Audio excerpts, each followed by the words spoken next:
Ma sœur a dit à tout le monde que je n'avais pas payé un centime pour l'anniversaire de notre mère. Et que je ne devrais pas manger. Au lieu de me disputer, je suis simplement sorti et j'ai laissé le restaurant lui présenter l'addition qui a révélé tous les mensonges. Je m'appelle Olivia Watson et j'ai 28 ans. La première chose que ma sœur aînée a dite lorsque j'ai attrapé la cuillère de service a été: ne remplis pas ton assiette. Tu n'as pas payé pour ça. Elle l'a dit assez fort pour que tous les membres de la famille présents à la fête de mes parents l'entendent. Quelques fourchettes se sont arrêtées en l'air. Ma mère m'a jeté un coup d'œil, puis a souri comme si l'insulte était inoffensive. La vraie famille passe avant tout, a-t-elle dit en se retournant vers ma sœur. J'avais passé 3 semaines à organiser ce dîner. Approuver chaque changement de menu et utiliser ma propre carte pour la réservation. Pourtant, personne à table ne le savait parce que je voulais que la soirée soit perçue comme un cadeau. Non comme une performance. Ma sœur croyait que mon silence me rendait impuissante. Elle s'est penchée en arrière avec l'expression satisfaite qu'elle arborait toujours lorsqu'elle pensait m'avoir remise à ma place. J'ai regardé la nourriture intacte dans mon assiette. Puis les gens qui attendaient de voir si j'allais me défendre. Pendant des années, j'avais expliqué, pardonné et payé sans en demander le crédit.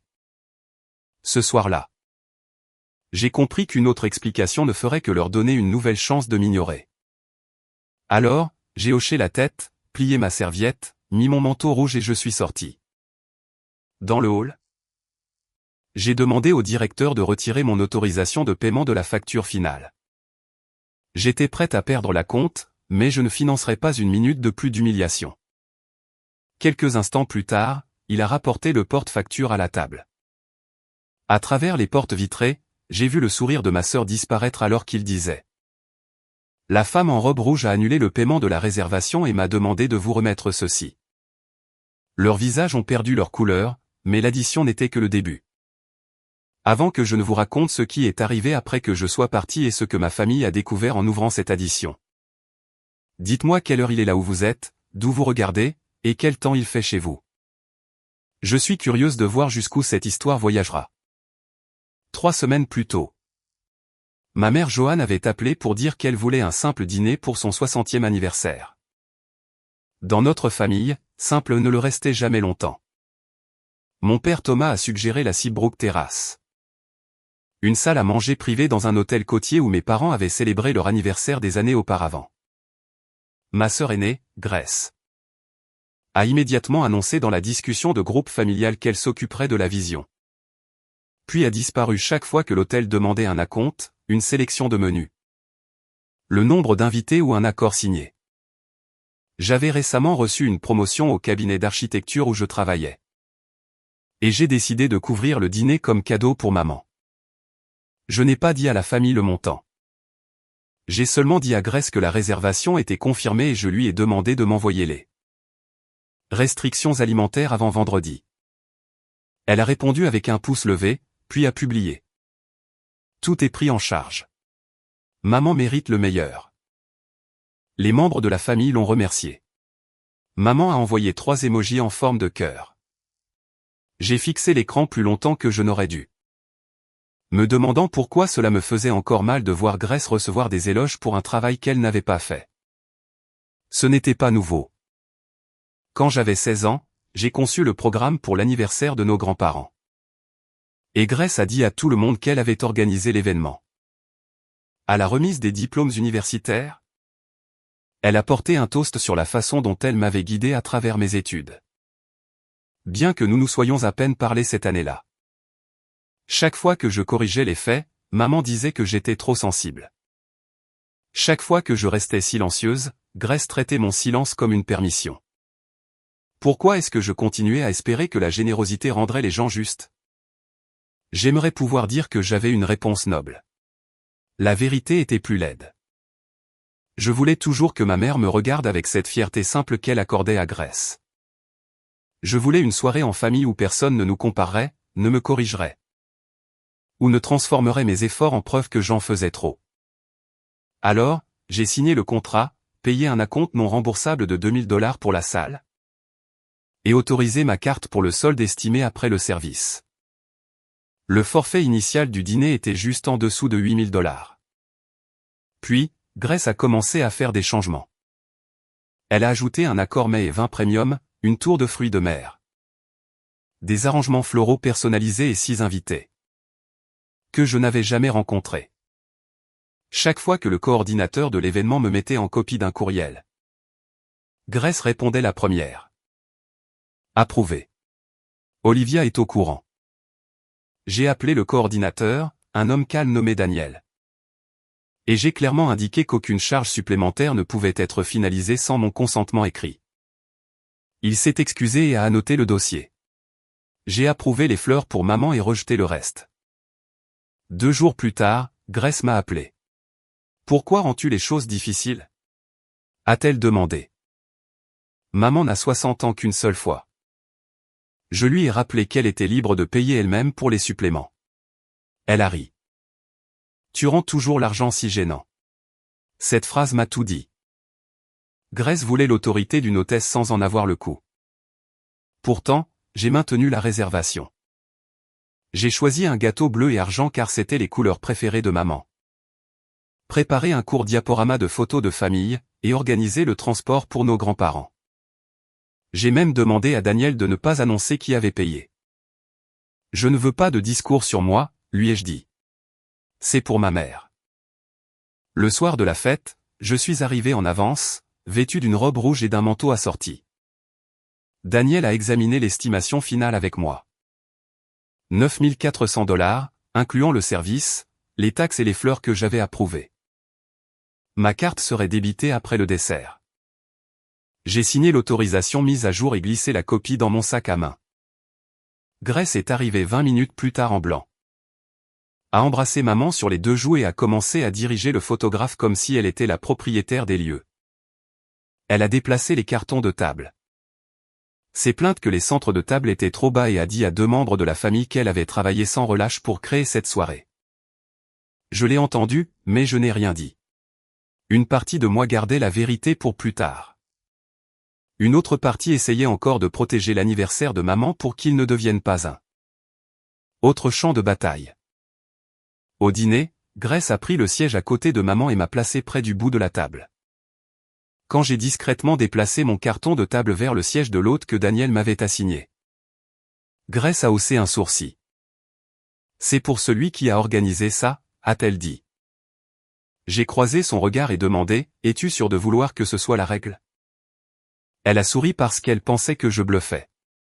Je me suis assise quand même. Pour le premier plat, elle a parlé plus fort que moi. Pendant le deuxième, elle a accepté les compliments sur le lieu. Au moment où le plat principal est arrivé, elle avait réécrit toute la soirée avec elle-même au centre, et maman l'aidait à le faire. Puis, j'ai attrapé la cuillère de service. Et Grace a décidé que s'attribuer le mérite ne suffisait pas. Elle avait aussi besoin de m'humilier. Ne remplis pas ton assiette, a dit Grace en tapotant la cuillère de service avec un de ses doigts manucurés. Tu n'as pas contribué d'un centime à ce dîner. Elle n'a pas chuchoté. Elle voulait un public. La conversation autour de nous s'est effondrée dans le silence. Et j'ai senti le vieux réflexe familial prendre le dessus.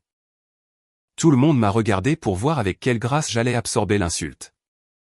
Maman a souri dans son verre de vin. Grace ne fait que taquiner, a-t-elle dit, puis a ajouté. La vraie famille passe avant tout.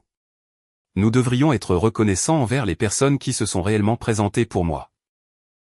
J'étais arrivé avant tout le monde. J'avais signé tous les documents. J'étais assise à 2 sièges de distance parce que Grace avait déplacé mon carton de table. Pourtant, les mots de maman m'ont fait me sentir comme une invitée non désirée. Je lui ai demandé calmement, qui crois-tu à payer pour ce soir? Elle a semblé surprise que j'ai répondu. Grace a ri avant que maman ne puisse répondre. S'il te plaît.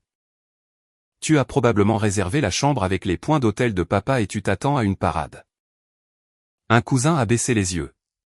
Ma tante a fait semblant d'ajuster sa serviette. Papa a étudié l'étiquette de la bouteille de vin comme si elle contenait des instructions pour s'échapper de la table. J'aurais pu ouvrir mon sac à main et placer le contrat à côté de l'assiette de graisse. J'aurais pu lister chaque appel, chaque paiement, chaque détail qu'elle s'était approprié.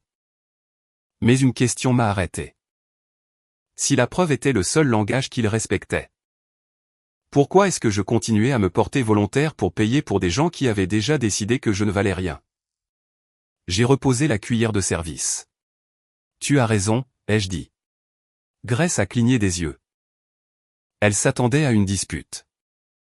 Je ne devrais pas manger de la nourriture à laquelle je n'ai pas contribué. Maman a eu un petit rire soulagé, croyant que j'avais capitulé. J'ai plié ma serviette, soigneusement, je l'ai placée à côté de mon assiette vide. Et je me suis levé. Le sourire de Grace s'est élargi. Ne sois pas dramatique. Je ne le suis pas, ai-je dit. Je corrige l'arrangement. J'ai mis mon manteau rouge et je me suis dirigé vers le hall. Personne ne m'a suivi. Cela m'a fait plus mal que l'insulte de Grace. Mais cela a aussi rendu la décision suivante plus facile. Daniel était à la réception, examinant les notes de service. J'ai demandé si le paiement final avait été traité. Il a dit non. L'autorisation serait convertie après le dessert. Je lui ai dit de retirer ma carte du porte-facture. Il m'a rappelé que la compte de la salle n'était pas remboursable et que le solde restant deviendrait immédiatement exigible de la part du groupe. Je comprends, ai-je dit. S'il vous plaît, gardez la compte. Considérez-le comme le prix de l'apprentissage. Il a hésité. Voudriez-vous que je leur dise qu'il y a eu un problème de paiement? Dites-leur la vérité, ai-je répondu. La femme en rouge a annulé le paiement de la réservation et vous a demandé de livrer l'addition. Daniel a étudié mon visage, puis a hoché la tête. Je me suis dirigé vers le bureau du voiturier, mais avant d'atteindre les portes extérieures. J'ai entendu mon père appeler mon nom depuis la salle à manger. Je me suis retourné à travers la cloison vitrée. J'ai vu Daniel placer un porte-facture en cuir noir à côté de l'assiette de graisse. Son sourire a disparu. Maman s'est penchée vers lui, confuse. Daniel a répété cette phrase exactement comme je l'avais demandé. Même depuis le hall, je pouvais voir la couleur quitter leur visage. Grace a ouvert le porte-facture, a parcouru le total et l'a refermé brusquement. Papa a repoussé sa chaise et est venu vers moi. Olivia, qu'as-tu fait? A-t-il demandé. Pas que t'ont-ils dit? Pas pourquoi es-tu parti? Que as-tu fait? J'ai regardé par-dessus lui vers la table. J'ai arrêté de payer pour un dîner auquel on m'a dit que je n'avais pas contribué. Il a baissé la voix. C'est l'anniversaire de ta mère. C'était aussi mon cadeau, ai-je dit. Grace a rejeté le cadeau devant tout le monde. Je respecte sa décision. Derrière lui, Grace s'est levée et a agité l'addition. C'est insensé. Elle ne peut pas nous abandonner avec ça. Daniel est resté calme. L'hôtesse a retiré son moyen de paiement avant le règlement. Le solde impayé est de 9 486 $. Grace l'a regardé fixement. Je suis l'hôtesse. Daniel a ouvert sa tablette. Le contrat, le reçu de la compte. Les approbations de menu et l'autorisation de carte sont tous au nom d'Olivia Watson. Un murmure a parcouru la table. Un membre de la famille a chuchoté. Je pensais que Grace avait payé. Un autre a dit, c'est ce qu'elle nous a dit. La tête de Grace s'est tournée brusquement vers eux. J'ai tout coordonné. Daniel a fait défiler une fois. Le dossier de l'événement montre que Madame Watson a coordonné la réservation. Il montre également plusieurs demandes de supplément depuis votre courriel qui ont été refusées. Parce que vous n'étiez pas autorisé financièrement. Le visage de Grace est devenu rouge. Maman a regardé de Daniel à moi comme si la pièce avait bougé sous ses pieds. Olivia, reviens à l'intérieur. Elle a dit, nous pouvons en discuter en privé. Vous étiez à l'aise pour m'humilier publiquement. J'ai répondu, pourquoi la vérité nécessiterait-elle la confidentialité? C'est alors que mon grand-père Georges a lentement retiré ses lunettes et les a posées sur la table. Il avait été silencieux toute la soirée, mais son silence n'avait rien à voir avec celui de papa. Il observait, mesurait, se souvenait. Avant que quiconque ne demande autre chose à Olivia, a-t-il dit. Grace devrait expliquer pourquoi elle a collecté de l'argent auprès de plusieurs d'entre nous pour un dîner qu'Olivia avait déjà payé. Grace s'est figée. Moi aussi. Je savais qu'elle s'attribuait le mérite. Je ne savais pas qu'elle avait collecté des contributions. George a sorti son téléphone de sa veste et l'a placé à côté de l'addition. Sur l'écran se trouvait un message de Grace. Envoie-moi ta part avant vendredi. Je couvre la fête, mais chaque petit geste aide. En dessous se trouvait un reçu de virement de 500 $. Ma tante a vérifié son propre téléphone. Puis mon cousin a fait de même. En quelques secondes. 4 membres de la famille avaient trouvé des paiements totalisant plus de 2000 $. La salle ne me regardait plus. Tous les yeux s'étaient tournés vers Grace. Grace a regardé les reçus de virement comme s'ils étaient apparus par magie. Cet argent était pour les extras, a-t-elle dit. Les fleurs, le transport, les pourboires, des choses qu'Olivia a probablement oubliées. Daniel a tourné sa tablette pour que les plus proches parents puissent voir le contrat détaillé. Le transport a été payé directement par Madame Watson. La facture florale est incluse dans le total du lieu. Le pourboire est également inclus. Ma tante a demandé à Grace où étaient passés ses 300 $. Mon cousin a posé la même question à propos de ses 200 $. Les réponses de Grace se contredisaient. D'abord, elle a dit que l'argent était toujours sur son compte. Puis elle a dit qu'elle l'avait dépensé pour une surprise. Puis elle a insisté sur le fait que tout le monde avait mal compris son message. George a levé une main et les questions ont cessé. Il n'y a rien de flou dans Envoie-moi ta part. Il a dit, tu as laissé cette famille croire que tu finançais la soirée. Tu as insulté la personne qui l'a réellement fait et tu as collecté de l'argent en plus. Grace s'est tournée vers moi, la panique remplaçant l'arrogance. Olivia a manigancé ça. Elle savait exactement comment ça allait paraître. J'ai presque admiré la vitesse avec laquelle elle a tenté de transformer ma limite en ça. Conspiration. Je n'étais pas au courant des virements, ai-je dit. Mais je sais que tu as dit à l'hôtel que tu étais autorisé à ajouter des frais. Daniel a hoché la tête. Il y a une autre affaire. Il a ouvert une chaîne de courriel et a lu l'objet, révision de la présentation d'anniversaire. Grace avait contacté le lieu cet après-midi-là et demandé une nouvelle plaque pour le gâteau indiquant. Avec amour de la part de Grace et de la famille. Elle avait également demandé au photographe de la placer à côté de maman pour chaque photo. Officiel et avait demandé au personnel de ne pas mentionner mon nom pendant le toast. La dernière ligne de son courriel disait « Olivia préfère rester loin des projecteurs ». J'ai senti quelque chose en moi se figer. Grace n'avait pas simplement accepté des éloges erronés. Elle avait conçu ma disparition. Maman a lu le courriel 2 fois. Tu m'as dit qu'Olivia ne voulait pas être impliquée, a-t-elle dit. La bouche de Grace s'est ouverte, mais aucune réponse n'est venue. Maman m'a regardé. Est-ce pour cela que tu n'as pas fait le discours d'anniversaire? Grace m'a dit que tu voulais qu'elle le fasse. Ai-je dit? Elle m'a dit que tu pensais que je rendais les événements trop centrés sur moi. Le visage de maman s'est crispé. Papa est finalement retourné à la table. Ne pouvant plus se cacher derrière une étiquette de bouteille. Grace, paie l'addition, a-t-il dit. La franchise de sa voix a surpris tout le monde. Grace a ri une fois, un son cassant. Avec quoi? Je n'ai pas accepté 9000 $. Ni les membres de la famille qui t'ont envoyé de l'argent sous de faux prétextes, a répondu George. Pourtant, tu as accepté le leur. Grace a sorti une carte de crédit de son sac à main et l'a tendue à Daniel avec une ostentation. Destinée à reprendre le contrôle. Très bien. Débitez-la.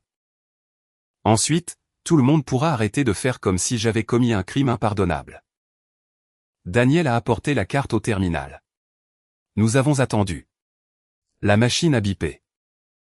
Il a réessayé, puis est revenu et a dit calmement que la transaction avait été refusée. Le visage de Grace est passé du rouge au gris. Elle a offert une deuxième carte.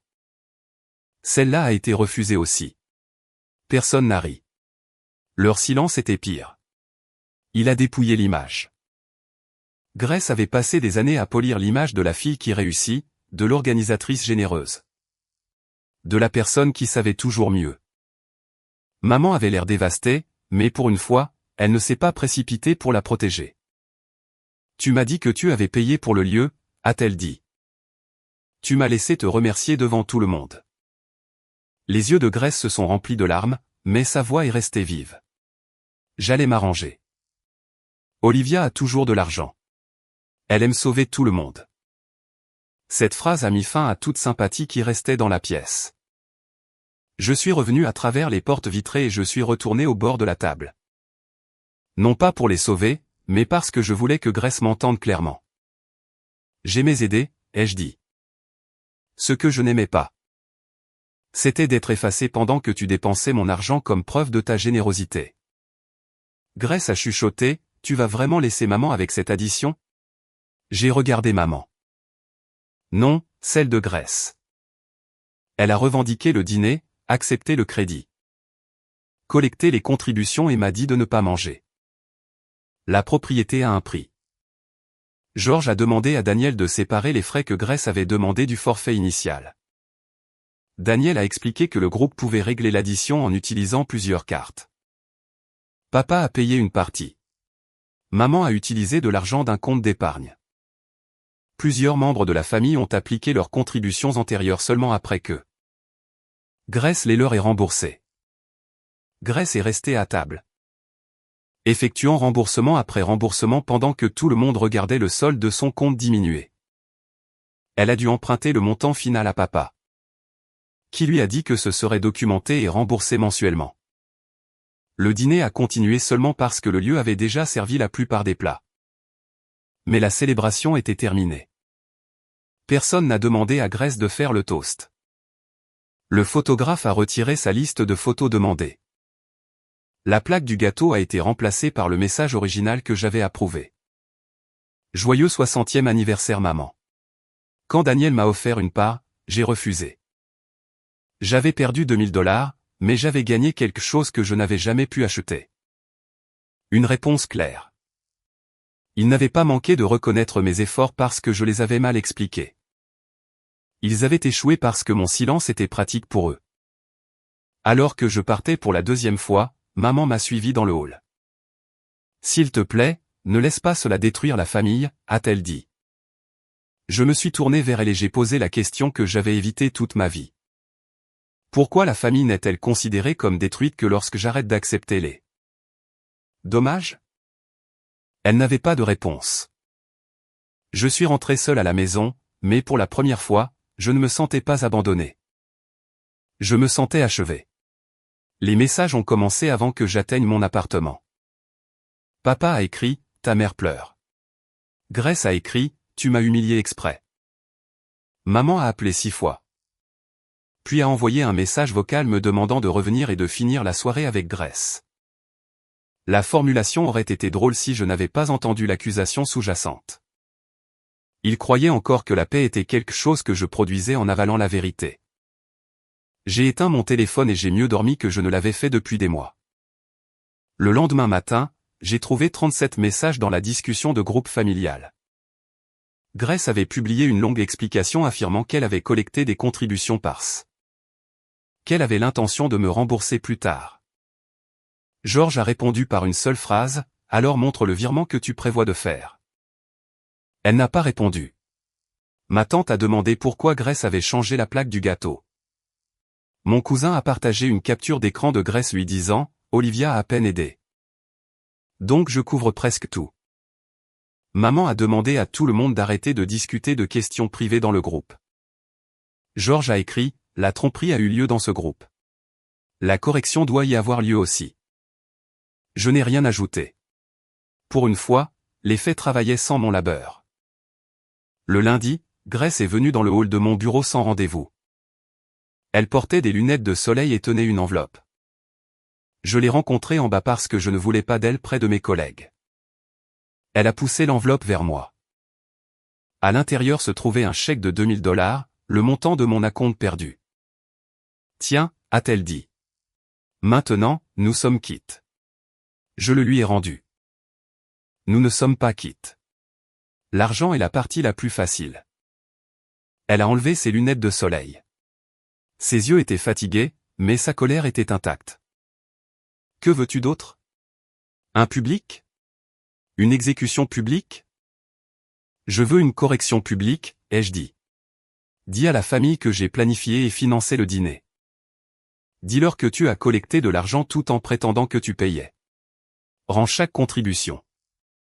Rembourse papa pour le montant qu'il a couvert et arrête de parler pour moi. Elle m'a regardé comme si je lui avais demandé quelque chose de cruel. Tu veux que je détruise ma réputation? Non. Je veux que tu arrêtes d'utiliser la mienne pour protéger la tienne. Grace a baissé la voix. Maman ne te pardonnera jamais pour ça. C'est à ce moment-là que j'ai compris qu'elle n'était pas venue pour s'excuser. Elle était venue pour restaurer l'ancien arrangement. Elle offrirait un geste symbolique. J'accepterais la responsabilité du conflit et tout le monde passerait à autre chose sans changer. J'ai remis le chèque dans l'enveloppe et je l'ai placé dans sa main. Alors maman peut faire son propre choix. Grace est partie sans un autre mot. 2 jours plus tard, maman m'a demandé d'assister à une réunion de famille chez mes parents. J'ai accepté à une condition. Personne ne me demanderait de m'excuser d'avoir quitté le dîner. Quand je suis arrivé, Georges était déjà là avec un dossier. Papa était assis à côté de maman, l'air d'avoir 10 ans de plus. Grace a pris la chaise en face de moi. Maman a commencé avec le discours habituel sur les malentendus entre sœurs et comment une nuit douloureuse ne devrait pas effacer toute une vie d'amour. J'ai écouté jusqu'à ce qu'elle dise « Olivia, tu aurais pu gérer ça en privé ». J'ai essayé le privé pendant des années. J'ai répondu. Chaque fois que Grace s'attribuait le mérite, m'insultait ou changeait l'histoire. Tu me disais de laisser tomber. Le privé n'a pas résolu le problème. Il l'a protégé. Papa a regardé le sol. Maman a commencé à se défendre, mais Georges a ouvert son dossier. À l'intérieur se trouvaient des copies imprimées des courriels du lieu. Des messages de virement et de plusieurs anciennes discussions de groupe. L'une datait de ma remise de diplôme. Lorsque Grace avait dit aux membres de la famille qu'elle avait payé pour ma célébration. Je l'avais payé moi-même. Une autre provenait d'un voyage de vacances où elle avait prétendu que j'avais annulé à la dernière minute. En réalité, Grace m'avait donné la mauvaise date de départ. Puis avait utilisé mon absence pour me qualifier de peu fiable. Georges avait demandé aux membres de la famille de lui envoyer des exemples. Et le schéma remplissait 23 pages. Le visage de Grace a changé à chaque page tournée. Ce n'était plus un seul dîner qu'elle pouvait rejeter comme une confusion. C'était une histoire. Papa a finalement parlé. Je savais une partie de cela, a-t-il admis. Pas l'argent, mais la façon dont vous étiez traité différemment. Je suis resté silencieux parce que chaque confrontation devenait épuisante.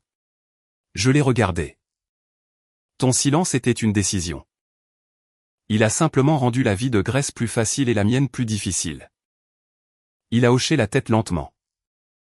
Maman a commencé à pleurer, mais je n'ai pas bougé pour la réconforter. C'était un autre rôle que j'avais joué automatiquement. Grace a demandé. Alors, que se passe-t-il maintenant? Georges a répondu avant que je ne puisse le faire. Tu rembourses ce que tu dois. Tu corriges les mensonges. Et jusqu'à ce que la confiance soit rétablie, tu ne géreras pas l'argent de la famille. Les réservations, les cadeaux de groupe ou les événements. Maman a semblé surprise. Grace avait l'air furieuse. Pendant des années, l'organisation des occasions familiales avait été son trône. Perdre ce rôle faisait plus mal que les cartes refusées. Papa a accepté. Puis maman, après un long silence, a accepté aussi. Grace m'a regardé, attendant que j'adoucisse la conséquence. Je ne l'ai pas fait. La vengeance. Je me suis rendu compte, ce n'était pas le moment où sa carte a échoué. C'était le moment où la famille a cessé de me demander de la protéger de la vérité. Grace a attendu 4 jours avant de publier la correction. Ce n'était pas gracieux. Elle a écrit que les émotions avaient été vives. Que la communication avait échoué et que certaines suppositions avaient été faites à propos de la fête. Georges lui a répondu en privé. Puis elle a supprimé la publication et a réessayé. La deuxième version était plus courte et honnête. Olivia a planifié le dîner, payé la compte, autorisé la réservation, sélectionné le menu, organisé le transport et approuvé la décoration. J'ai faussement laissé tout le monde croire que j'étais l'hôtesse. J'ai également collecté des contributions sans le lui dire et j'ai utilisé son silence pour me faire paraître généreuse. Ce que j'ai dit à table était cruel et faux. Je rends l'argent et je rembourse ce que les autres ont couvert. Je l'ai lu 2 fois, attendant l'envie familière de la rassurer. Elle n'est jamais venue. Les membres de la famille ont répondu par des messages sobres. Personne ne l'a attaqué, mais personne ne s'est non plus précipité pour effacer les conséquences. Ma tante a demandé le remboursement avant vendredi. Mon cousin a dit qu'il avait besoin d'espace. Papa a créé un calendrier écrit pour l'argent que Grace lui devait. Maman a retiré Grace du compte des événements familiaux et a donné les registres à un comptable extérieur. Quelque chose qu'elle aurait dû faire des années plus tôt. La punition n'était pas dramatique, mais elle était complète. Grace a perdu le contrôle de l'histoire, de l'argent et du rôle qui l'avait fait se sentir intouchable. Une semaine plus tard, maman est venue seule à mon appartement. Elle portait la décoration de gâteau d'anniversaire bleu et argent que Daniel avait gardé après le dîner. Elle l'a posé sur mon comptoir de cuisine et a dit : « Je te dois des excuses sans te demander de me faire sentir mieux. » C'était la première phrase prometteuse qu'elle avait prononcée. Elle a admis qu'elle avait favorisé Grace parce que Grace exigeait de l'attention alors que je semblais capable de prendre soin de moi-même. Tu faisais paraître la confiance facile, a-t-elle dit. J'ai traité cela comme une permission de te donner moins. Je lui ai dit que la compétence n'était pas l'absence de besoin. J'avais eu besoin qu'elle me défende. J'avais eu besoin qu'elle pose une question avant de croire Grace. J'avais eu besoin qu'elle ne sourie pas quand j'étais humilié. Maman a pleuré silencieusement. Cette fois, je lui ai tendu un mouchoir, mais je ne lui ai pas dit que tout allait bien. Je t'aime, ai-je dit. Cela ne signifie pas que nous revenons à la normale. La normale est ce qui m'a blessé. Nous avons convenu de nous voir une fois par semaine pour un café et d'arrêter d'utiliser les réunions de famille comme un raccourci pour une vraie réparation. Papa a appelé séparément et s'est excusé d'avoir traité l'évitement comme de la neutralité. Je lui ai dit la même chose que je lui avais dit à l'hôtel. Le silence choisit un camp quand une seule personne en bénéficie. Il a commencé à suivre une thérapie avec maman. Ce qui comptait plus pour moi que n'importe quel discours. Grace ne m'a pas contacté pendant près d'1 mois. Pendant ce silence, j'ai reçu un courriel de Daniel de l'hôtel. Il a joint un document final que je n'avais jamais vu. Un projet de toast que Grace avait envoyé au personnel de l'événement. Dans celui-ci, elle prévoyait de remercier maman de lui avoir appris que les personnes qui contribuent vraiment n'ont jamais besoin de reconnaissance. Puis d'annoncer qu'elle avait personnellement sauvé la fête après que je sois devenu trop occupé par le travail. La cruauté était délibérée, peaufinée et programmée entre le plat principal et le gâteau. J'ai transféré le document à Georges, maman et papa sans commentaire. Maman a appelé Grace immédiatement. Je n'ai pas entendu la conversation. Mais j'ai appris plus tard que maman a annulé un voyage de week-end prévu avec elle et lui a dit qu'elle ne retrouverait pas leur proximité habituelle tant que Grace n'aborderait pas le schéma honnêtement. C'était la perte que Grace craignait le plus. Elle n'était plus la fille protégée dont les motifs étaient automatiquement crus. Quand Grace a finalement demandé à me rencontrer, nous avons choisi un café public. Elle est arrivée sans enveloppe, sans excuse, ni lunettes de soleil. J'ai relu le toast, a-t-elle dit. Je ne reconnais pas la personne qui l'a écrit. Moi si, ai-je répondu. Je la connais depuis des années. Elle a grincé des dents, mais elle n'a pas discuté. Elle a admis que ma promotion avait déclenché quelque chose en elle. Elle avait des difficultés financières et avait construit son identité autour du fait d'être celle qui impressionne. Au lieu d'admettre sa peur, elle a essayé de me rabaisser. Je pensais que si tout le monde te voyait comme égoïste, j'aurais toujours l'air précieuse. A-t-elle dit. J'ai demandé si elle était désolée de m'avoir blessé ou désolée que le plan ait échoué. Elle a mis beaucoup de temps à répondre aux deux. Elle a dit finalement.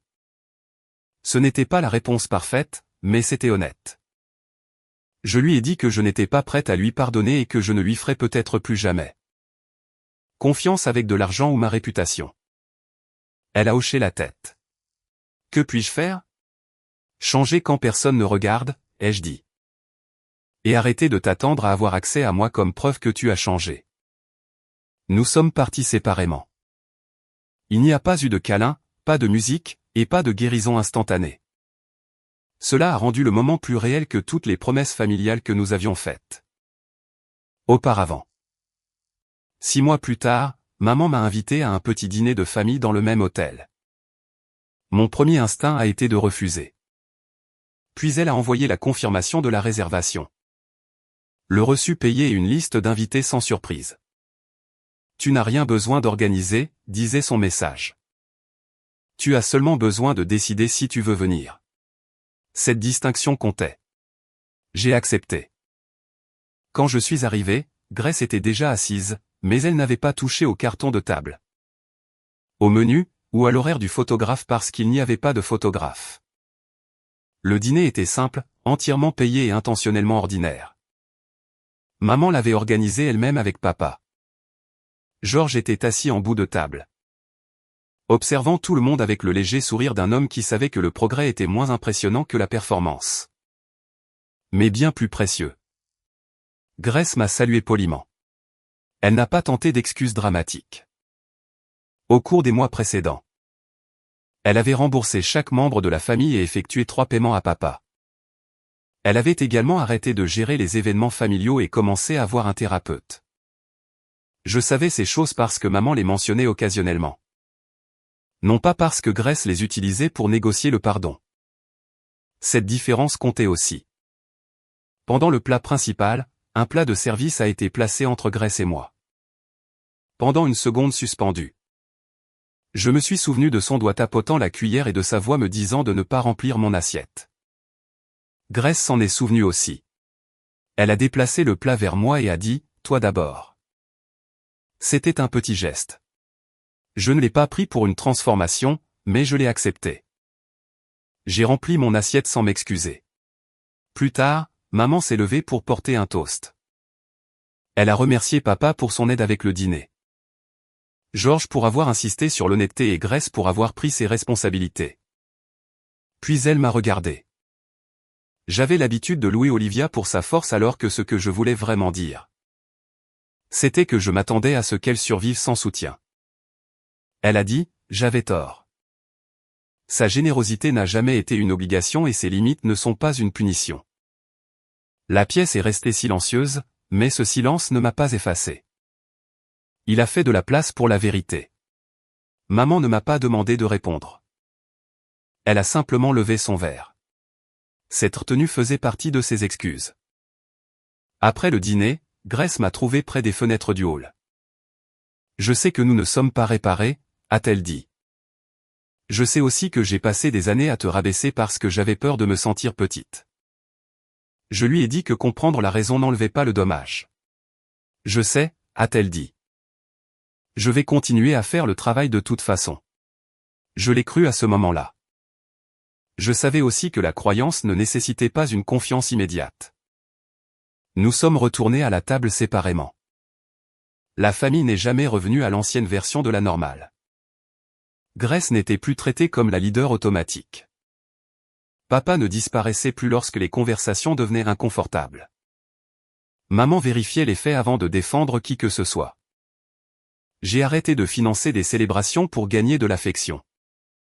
Arrêté d'accepter des blagues qui étaient en réalité des insultes. Et arrêté d'expliquer mes limites à des personnes déterminées à mal les comprendre. Certains membres de la famille m'ont qualifié de plus froide. Georges m'a qualifié de plus clair. Il avait raison. La clarté ne m'a pas rendu cruel. Elle a mis fin à la tradition de traiter ma douleur comme le prix du confort de tous les autres.